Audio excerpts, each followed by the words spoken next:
Hey everybody, it's JWittz here from the Pokemon trading card game show Prof-It, and I'm actually in a little bit of a dilemma.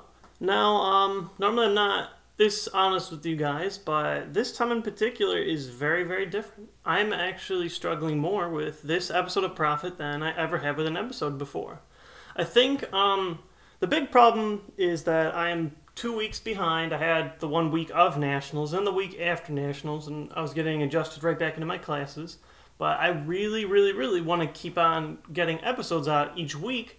Stick with that schedule. I really plan on keeping to that. That way I can, keep up with information instead of falling behind farther and farther. So, got to thinking. I started thinking, I was like, why the card of the day is going so well, but Prof-It's hurting? Obviously, some of it is that I have all this information that I give out.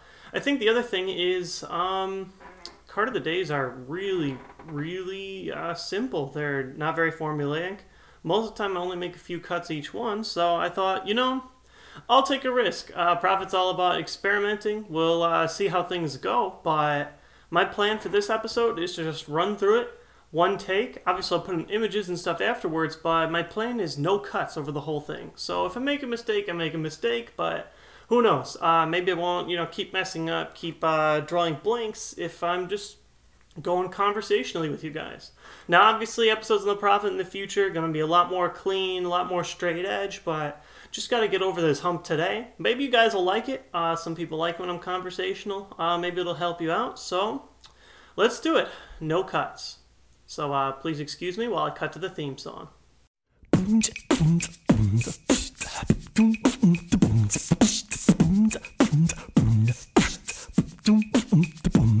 You're ready rocket with the nonsense and my hopes poke projects. You won't stop till you're about to the top with all the hobbits. Hip with the metagame train, the reigning top kid's at the top of his game, and you can't hit my top kiss. You want the best tricks? I suggest you profit. You want a mess spread? I suggest you drop it. Once we started rolling, you know you can't stop it. Let's go and get some lessons from JWittz and Prof-It. Yeah.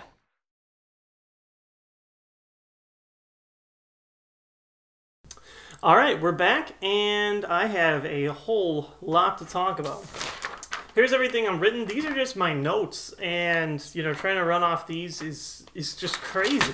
So I might look down from time to time, but let's see what I've got. Now, to start off, I just want to tell you guys the story about Canadian Nationals, how I was very interested on the effect that it had on the United States, how it kind of went against some of my policies that I've given you guys before, so thought I'd just share you guys the story and tell you that sometimes things can change. The Pokemon trading card game doesn't always play out the same way each year, so here's what I've got. Now, I tried as much as I could to get you guys the information that I could about Canada's Nationals without making a video, because I was going to be at my own Nationals by the next week. So that weekend, when I heard about Canada's Nationals, I just tried to make a quick video and tell you guys about the big decks. And, just ran them over. I was like, you guys should test with this beforehand. I don't recommend switching your decks the week before, but basically what ended up happening is Canada's Nationals was so vastly different than the metagame that the United States have been testing that everybody in the United States just decided that, you know what, we'll make this risk. We're all going to change our decks the week before. And I think the big reason that this happened was because Canada was the very first Heart Gold, Soul Silver on national tournament that anyone had to look at. There's never been an official Heart Gold, Soul Silver on tournament before. So when people see what wins with Canada, they start doubting their own deck choices. A lot of the popular ones in the United States, things like Donphan Machamp and Emboar with Magnezone, things like that, people were like, maybe these aren't the best. It seems like these fast disruptive decks are really good against this kind of metagame. It seems like everything in Canada was decks that tried to stop these slower Stage 2 decks, so maybe I should play something that stops those since it's probably going to become part of the popular crowd. Now, normally, in my past, I haven't seen too many people switch their decks last minute to success, but it seemed like everybody did, including myself, I'll be honest. Although my story is a little bit different. Basically, my cousin Garrett, he played Magnezone Yanmega for a long time. He built it the day that Heart Gold Soul Silver on was officially announced. And he kept beating me, but I kept thinking to myself, like, oh, he's just getting lucky. This is a dumb deck. This isn't as good as Magnezone Emboar. And that was kind of a narrow tunnel vision on my own part, and I kind of learned my lesson. And as soon as I saw that it did well in Canada, I was like, okay, maybe he does know what he's doing, and maybe I should check this deck out and work with his list. It's the deck that I ended up playing at Nationals. I know my National story is boring. I won 2 games, lost the third, and then dropped to preserve my rating to get into Worlds, but we'll talk about that later. Let's just keep to Canada for now. Now, right here, I'll give you guys the top 16 decks that we've got for the Canada's Nationals. And there's a lot of interesting stuff. It really varies. Let me count here. We've got like 1, 2, 3, 4, 5, 6, 7, 8, 9, 10... 11 different kinds of decks. So when people saw this, they were initially very excited. The metagame seems, and it really is, a lot more diverse than how it used to be, either with the Majestic Dawn format, or even when we switched to the black and white rules. There's a lot more variety, and while the format definitely has its problems, at least it's not boring, it's probably not going to stagnate, and there's going to be a lot of options down the line. But here are the big decks that made a really big impact. The one, of course, is Magnezone Yanmega. 3 of those made it into the top 16, and I think it made its way up into top 8 or top 4 in the end. So it didn't end up doing great in Canada, but a lot of good players were playing it, so it did catch the attention of a lot of people in the United States. The other deck that got second by Reed, that was Kingdra Yanmega with Jirachi, and that's one of the 5 decks that I'm going to talk about today. And the last one that I want to talk about is Zekrom, which ended up winning the whole thing. It was a big surprise to a lot of people, but I will get right to that. So the 2 decks that I'm going to talk about as far as the results from Canada are going to be that Kingdra deck and Zekrom. Now, let's start with Kingdra. I kind of talked about this in my card of the day with Yanmega, but the way that Kingdra Yanmega works is you've got a Kingdra set up, and you can use Spray Splash to drop a damage counter wherever you want on your opponent's side of the field. Yanmega's linear attack conveniently snipes for 40 damage, so combined with 40 damage and the 10 damage that you add on from Spray Splash, that 50 damage can usually knock out most of the major basics that are evolving up, stuff like Magnemites and other Yanmas. And it's also really good afterwards because when you run Jirachi, you can devolve your opponent's Pokemon. So let's say you put 50 damage on something, your opponent ends up playing Rare Candy to evolve up. Later in the game, if you bring up Jirachi and devolve them with 5 damage counters on them, their top stage will go up into their hand, and the basic's just going to get knocked out. So it's really good against Stage 2 decks. It's obviously fast because, as a lot of us were learning, Yanmega is extremely good in this format. It fits a lot of spots, and it's really hard to deal with when your opponent can set it up turn 2 and deal 70 to the active or 40 to the bench, and so it's a really good combination. Now, I will, kind of scratch on it in the future, but I feel like the best way to run it is running both Kingdra, Yanmega, and Magnezone, kind of getting the best of both worlds from this deck and the deck that ended up winning the United States Nationals. I know it seems kind of clunky and weird to fit them all together, but when you combine it all, it's just really good against other mirror matchups. It's going to be really popular at Worlds, and just in general, stuff running Kingdra and Yanmega is just going to be really big at Worlds. It's popular, and it's proven to be good. Now, the other interesting deck is Zekrom. A lot of people came up to me, or, just came to each other, and they're like, how on earth can Zekrom win a national tournament? It has no late game. It's really good in the early game, but exactly how does this work? Now, in particular, this Zekrom list did not run Yanmega as a counter to Donphan. It just decided to take the loss to Donphan and play well against other things. And it ran some interesting things. It ran a Reshiram tech to limit Kingdra's power. It ran Pokemon reversals instead of, Pokemon circulators instead of Pokemon reversals, and that was strange.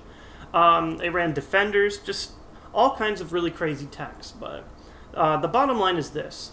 Zekrom is extremely good turn 1 if you're able to get it set up, and if you're going first, you can deal damage really quickly, and you can usually shut your opponent out of a game. If you go first, stop them from setting up, and they can't really do anything against you. It also happens to have a really strong game against decks like Kingdra Yanmega, and that's why I was able to beat it in the finals. Everything's weak to lightning, you can't one-shot it, he one-shots you pretty easily with Outrage. Just stuff like that actually gives Zekrom a pretty good game against random stuff in the metagame. Now, that being said, you do have to have a bit of luck piloting the deck, and because Canada is a smaller tournament than the United States Nationals, it was able to just hit that luck all the way through, find its way out of its bad matchups. I think it only faced one Donphan, and it was able to beat it through things like using the defenders to prevent easy knockouts, and it was able to win its way through. Now, coming into the United States National Championships, it did not do as well. It didn't even make its way to the top 16, and I think it's just because of that reason. The United States National Championships is the biggest tournament every single year. You have to make it through 9 rounds of Swiss, and then 28, 64, 32, 16, 4, 2. Then 6 more rounds of top cut. So that's a total of 15 rounds. With a deck like Zekrom, you just cannot hit luck for that long. Eventually, your luck's going to run out, and most of the players that did run Zekrom, their luck ran out around top 128 to top 64, and they weren't able to make it all the way through. However, if you look at something like Worlds, which is only a 7-round tournament, top 32, which is around the same size as both Canada and Mexico's nationals, it definitely could work in the person in the right hands. Now, that being said, it is a gamble. It's not the top deck. It's a good deck, but if you go first enough, it's extremely good. It also doesn't really get donked because you run a bunch of high HP Pokemon, and you usually don't even run baby Pokemon in the deck. And because of that, for those people, I guess, who are big thrill seekers or just want to play Zekrom, it can do extremely well. So that point I noted there.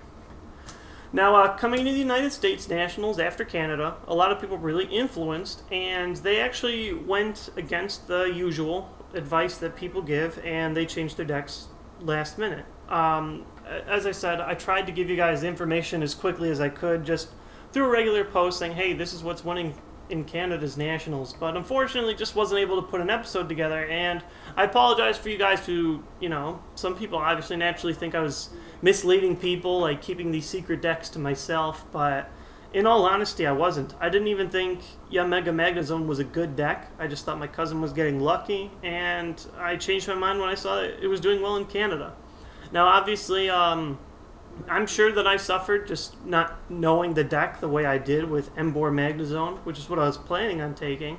But, I don't know. I don't feel bad about my play. I feel like it was good, and in a metagame where everything is just based around fast damage and sniping, running a slower deck like Embor Magnezone can be a bit of a problem. Everything runs reversal, everything gets easy knockouts, and I was like, you know, it's probably not a good idea to risk this kind of thing. But in the future, I'll try and do my best to get you guys the best information I can as soon as things are changing. But honestly, I didn't expect the meta game to shift that quickly within, you know, 5-6 days.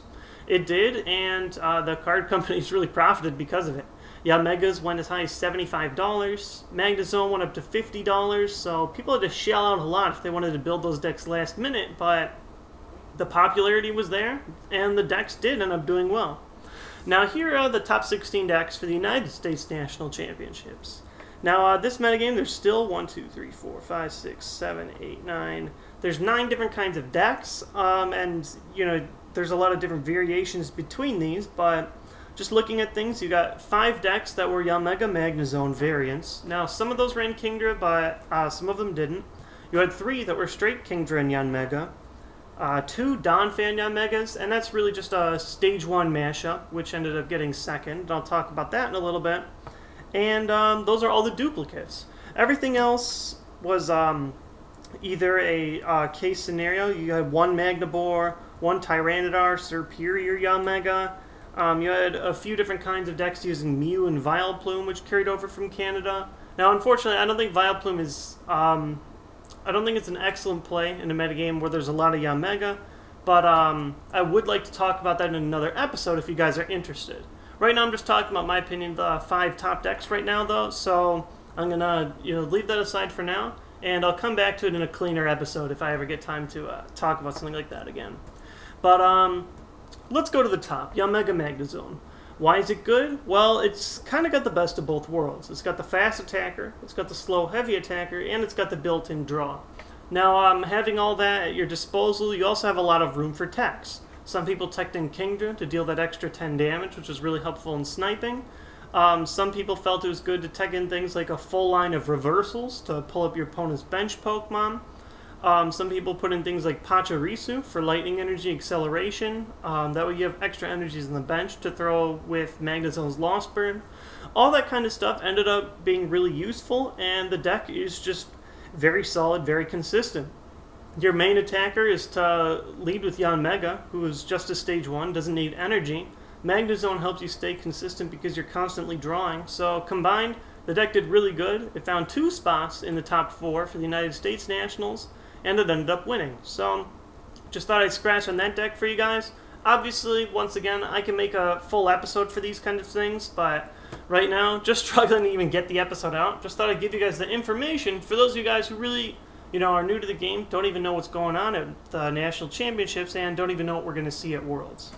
Now, the second deck that I want to talk about is actually one that I haven't talked about yet, and that is Reshiram variants.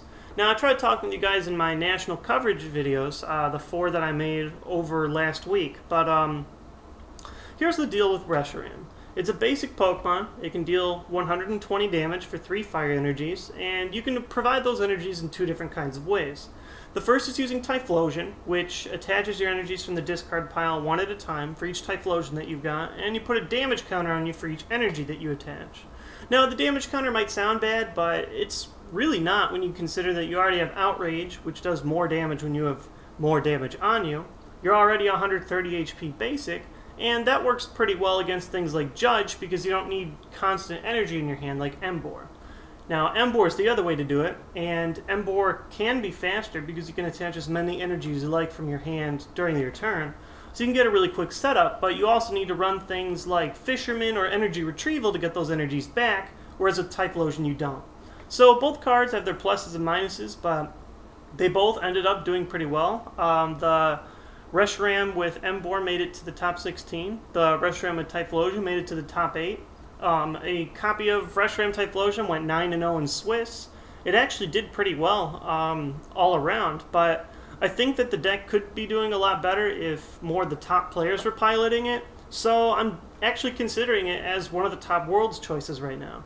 I think the deck's really good. Relying on a basic Pokemon makes you pretty resistant to Trainer Lock because you can get set up fairly easily. It's not like Magnezone Emboar, where you're trying to get both the Stage 2 Emboar and the Stage 2 Magnezone out. All you really need is one Stage 2 and the basic. And you've also got the built-in draw of Ninetales, which both decks obviously run because Ninetales is an extremely good draw card in fire decks. All you have to do is discard a fire energy from your hand to the discard, and you draw 3 cards. That's a really great draw. Nothing in the format really offers draw like that other than Magnezone, but being a Stage 1 makes it pretty easy to get out, pretty good against Trainer Lock. So I think that Reshiram variants are going to do really well also. And lastly, Donphan variants are going to do pretty well. Now, I know it sounds strange saying Donphan variants because most of these Donphan variants ran a heavier Yanmega line in them, but just considering Donphan in general and the way that it performed over the course of the tournament, it's still going to be really big. Japan's been hyping it, and it's going to be really big at Worlds too. Now, most people have ended up dropping Machamp because there's all this hate against Stage 2 decks. Either there's Trainer Lock to stop you from rare candying up, there's all the sniping, there's all the Yanmega, which means that dealing that extra damage is kind of hard to do. They get really easy snipes on the things that you've already damaged on the bench. But there were 2 ways that Donphan was utilized, both of them using Donphan and Yanmega, that I thought were interesting.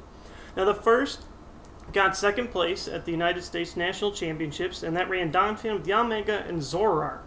Zoroark was my last card of the day. I think it's really good for the metagame. I think it's great against other things. It can one-shot a Reshiram if you have a plus power. It can use Yanmega's snipe attacks or Sonic Boom without having to match their hand. It's just a really versatile card, and it's a good counter. Donphan obviously is good against Magnezone, and Yanmega is pretty much good against everything. So combining those 3 things together just makes a solid Stage 1 combination deck. It's not too hard to get set up. It runs a lot of draw supporters, so once again, Trainer Lock's not really a big problem. So I think that deck's really good too. Now, the other interesting way that people seem to run Donphan was running it with Donphan, sometimes Yanmega, and actually both Zekrom and Reshiram. Now, I know that sounds weird, but here's how the deck works. Basically, just running the Reshiram in general is a way to tech against Kingdra.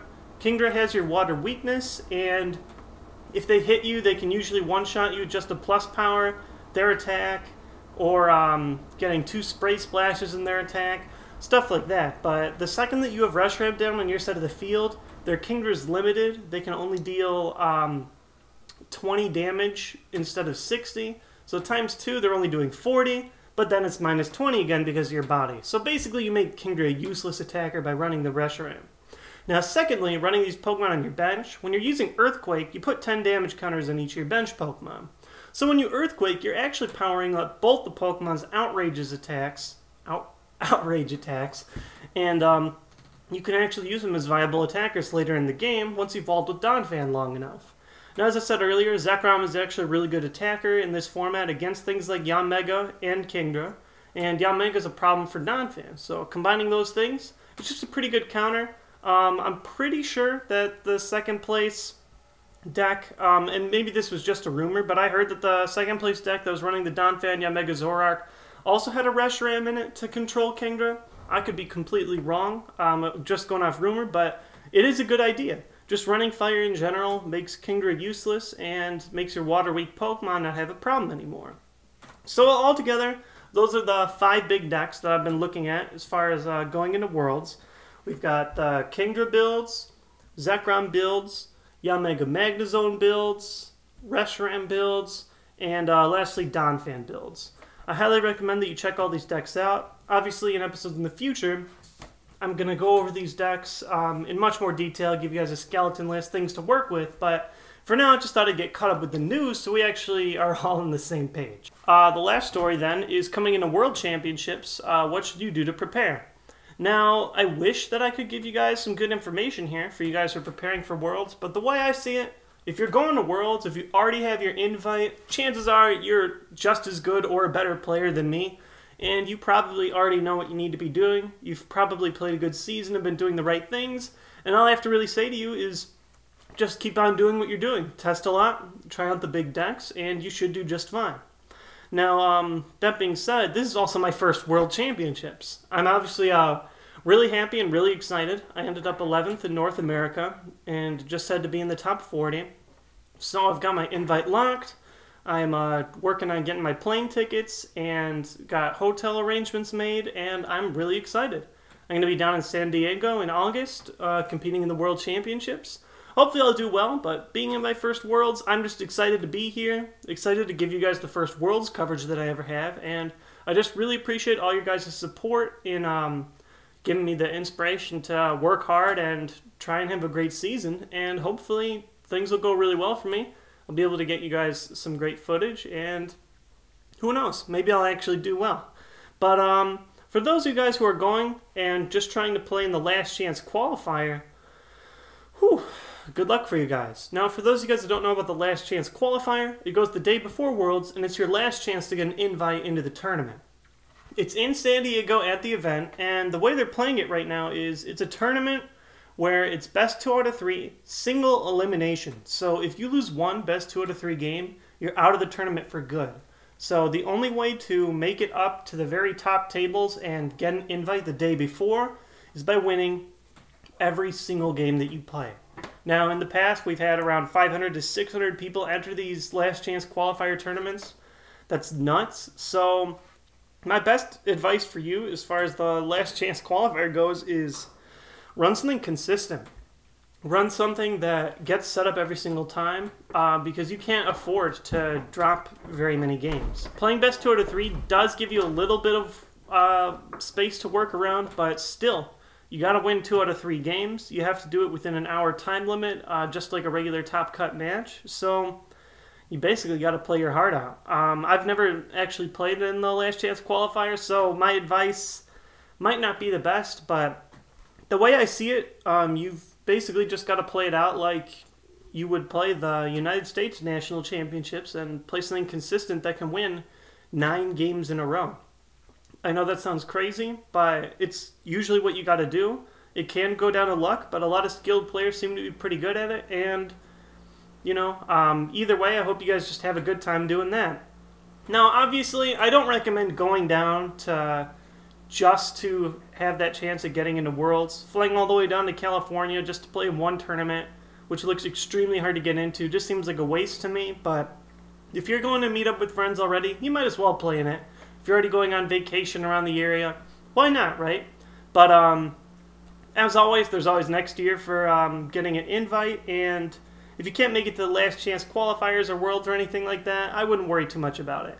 Last year I was considering it too, but it was in Hawaii, and I was like, you know, it's not really worth that much money. As far as I've heard, Nationals is usually the funnest tournament every year, so if you're able to hit that, you probably already had a great time, and if you didn't, I would highly recommend trying to shoot for Nationals next year instead of Worlds next year. My last thing I want to talk about is my plans for the future of Prof-It coming into Worlds.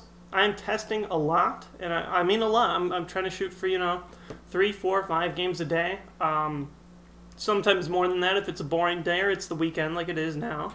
But it's going pretty well, and I'm hoping to get you guys some game footage. Those seem to be my most popular videos, even though I've only done a tiny amount of them, and I'm really excited to finally get some more matches for you guys to see.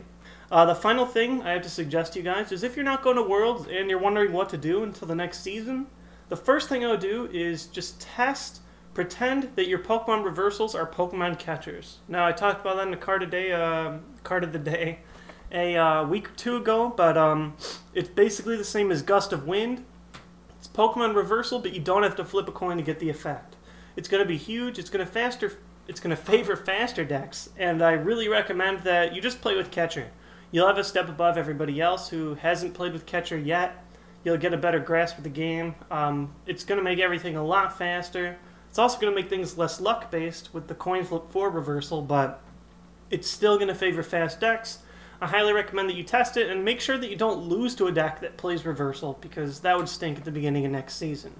I think that the next set of merging powers is going to be extremely cool. I'm going to try and talk about that as soon as I can when we get scans and we start seeing what are the other cards in the deck. But along some card of the days, I'm going to start talking about cards from emerging powers that are coming out, because after Worlds, the format will have had one more set in it, and the longer I talk about this format, the more I'm kind of just wasting your guys' time and not really giving you guys more tools to prepare for next year.